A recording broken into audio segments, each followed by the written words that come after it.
1 cup ரவை போட்டுக்கலாம். 1/2 cup அவுல் போட்டுக்கலாம். இதில்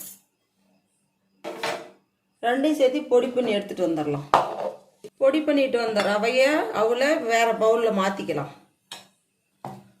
பாருங்கள், இந்த அளவுக்கு நல்லா நைஸாக முடிஞ்ச வரலாம் பொடி பிடிக்கணும். இதுக்கு தேவையான அளவு உப்பு போட்டுடலாம். எந்த கப்பில் ரவை எடுத்தோமோ அந்த கப்புலேயே 1 கப்பு தயிர் ஊற்றிக்கலாம்.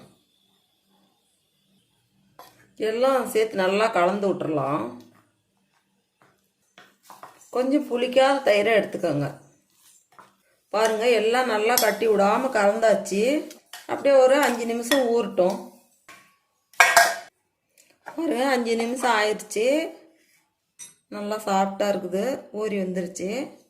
இதில் ஒரு உருளைக்கிழங்கு நான் வேவிச்சு எடுத்து வச்சுருக்கிறேன். இதை அப்படியே துருவி விட்டுக்கலாம். கையில் பிசைஞ்சால் கட்டி வரும், அதனால் அப்படி துருவி விட்டுக்கிட்டோமா கட்டி இல்லாத நல்லா மஞ்சிரும் சேர்த்து பிணையும் போது. உருளைக்கிழங்கு அதெல்லாம் துருவி விட்டாச்சு. பொடியாக நறுக்கின வெங்காயம், பெரிய வெங்காயத்தில் பாதி வெங்காயம் நறுக்கியிருக்கிறேன். 2 பச்சை மிளகா பொடியாக நறுக்கியிருக்குது, இதில் போட்டுக்கலாம். இஞ்சி கொஞ்சோண்டு துருவி போட்டிருக்கிறேன். கொத்தமல்லி போட்டுக்கலாம், கொஞ்சம் கருவேப்பிலை போட்டுடலாம், கொஞ்சம் ஜீரகம் ஒரு 1/2 ஸ்பூன் போட்டுக்கலாம். பெருங்காயத்தூள் கொஞ்சம் போட்டுடலாம்.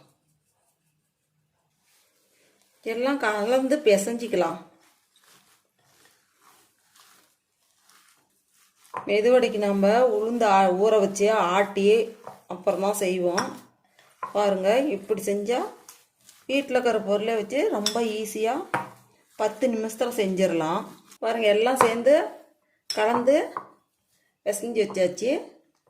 உளுந்தெல்லாம் ஊற வச்சு ஆட்டிட்டு ரொம்ப நேரம் ஆகும். இது ஒரு 10 நிமிஷம் இருந்தால் போதும், நம்ம செஞ்சுக்கலாம்.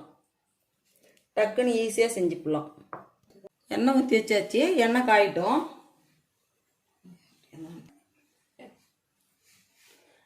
கை இப்படி தண்ணி போட்டுக்கிட்டு இப்படி எடுத்து இப்படி உருண்டை பிடிச்சிக்கலாம்.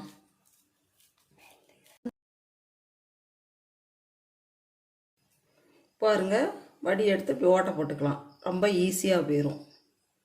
இப்படி எடுத்து அப்படியே போட்டுடலாம்.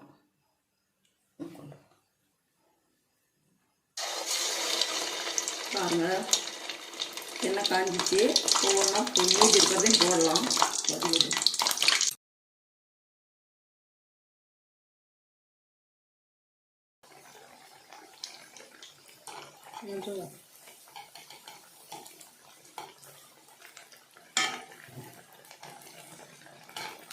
பாருங்க, கொஞ்ச நேரம் விட்டு இப்படி திருப்பிக்கலாம்.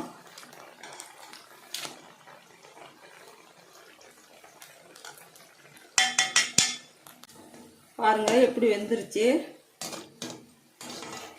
எடுத்துடலாம். பாருங்க, நான் மெதுவோட சுட்டு முடிச்சுட்டேன். சிம்பிளாக நம்ம வீட்டில் இருக்கிற பொருளை வச்சே செய்யலாம். டக்குன்னு ஒரு 10 நிமிஷத்தில் ரெடி ஆயிரும். பாருங்கள் எப்படி இருக்குதுன்னு. பார்க்குறதுக்கு எவ்வளோ சாஃப்டாக எப்படி இருக்குது பாருங்களா.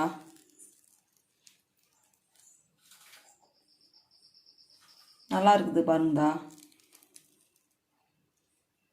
10 நிமிஷத்தில் செஞ்சிடலாம்.